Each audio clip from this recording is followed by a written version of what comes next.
The Book of Revelation, also known as the Apocalypse, is one of the most mysterious and symbolic books in the Bible.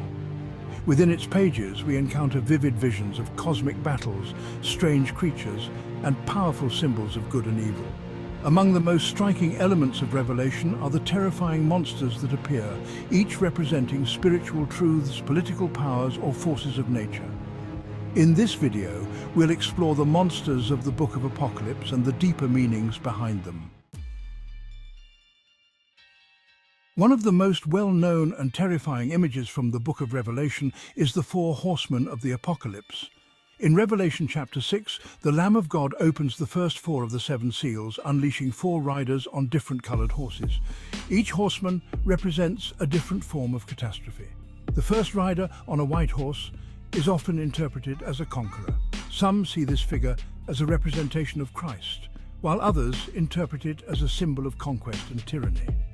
The second rider, on a red horse, symbolizes war, bringing destruction and bloodshed. The third rider, on a black horse, represents famine, holding scales to measure scarce food supplies. The fourth rider, on a pale horse, is death itself, followed closely by Hades. Together, these four figures embody the ultimate forces that threaten humanity: conquest, war, famine, and death. Another iconic creature in Revelation is the Great Red Dragon, described in chapter 12. This dragon, with 7 heads and 10 horns, symbolizes Satan, the great adversary. The dragon attempts to devour a child born to a woman clothed with the sun, a symbol of the Messiah. This scene represents Satan's ongoing efforts to destroy Christ and the people of God. The dragon is cast down from heaven by the archangel Michael and his angels, showing the ultimate defeat of evil by divine forces. The dragon's power and wrath are terrifying, but the text makes it clear that evil, no matter how powerful it seems, is ultimately doomed to failure. In Revelation chapter 13, we are introduced to the beast from the sea, one of the most frightening figures in biblical literature. This monster has 10 horns, 7 heads, and blasphemous names written on its heads. It resembles a leopard, but has the feet of a bear and the mouth of a lion. This creature is often interpreted as a symbol of a powerful empire or government that opposes God's kingdom, demanding worship and allegiance. The beast is empowered by the dragon or Satan and wages war against the saints.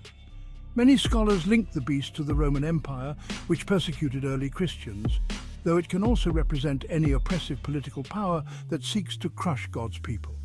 The beast from the sea is also infamous for introducing the number 666, the mark of the beast, which symbolizes those who follow this corrupt power. Before going to the next beast, remember to like and subscribe if you like informational content about the Bible. Part 4. The Beast from the Earth. In addition to the beast from the sea, Revelation introduces a second monster, the beast from the earth, also described in chapter 13. This beast has 2 horns like a lamb but speaks like a dragon. It deceives the world by performing miraculous signs, and it forces people to worship the first beast. The beast from the earth is often seen as a false prophet, a symbol of religious or spiritual deception that leads people away from the truth. This creature appears gentle at first, with lamb-like qualities, but its true nature is revealed through its dragon-like speech. This serves as a warning against false leaders and teachings that disguise themselves as righteous, but lead people into darkness.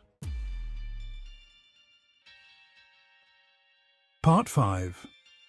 The Woman and the Scarlet Beast. In Revelation chapter 17, we meet the woman on the Scarlet Beast. This woman, often referred to as Babylon the Great, is described as a prostitute clothed in purple and scarlet, holding a golden cup filled with abominations. She sits on a scarlet beast that has 7 heads and 10 horns, similar to the beast from the sea. This image represents corrupt and immoral power, often linked to the city of Rome and its decadent rule. The woman's alliance with the Scarlet Beast symbolizes the unholy union between political tyranny and moral corruption. In the end, both the woman and the beast are judged and destroyed, showing that evil, no matter how deeply rooted in society, will ultimately be overthrown by God's justice. Part 6. The Final Defeat of Evil. As terrifying as these monsters are, the Book of Revelation doesn't end with their triumph. In fact, it ends with their ultimate defeat. The dragon, the beasts, and all the forces of evil are cast into the lake of fire, symbolizing their eternal destruction. In their place, a new heaven and a new earth are created, where God reigns with his people forever. These monsters represent the spiritual and worldly forces that oppose God throughout history. But Revelation assures us that their power is temporary. The final message of the apocalypse is one of hope, that despite the chaos and terror of the world, God's justice will prevail. Conclusion. The monsters of Revelation may be frightening, but they carry deep symbolic meaning about the battle between good and evil. They remind us of the struggles we face in the world and the forces that seek to corrupt and destroy, but they also point to the ultimate victory of God's kingdom. As we reflect on these images, we are reminded to hold fast to faith, knowing that, in the end, good will triumph over evil.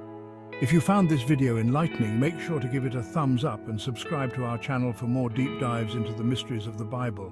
Thanks for watching.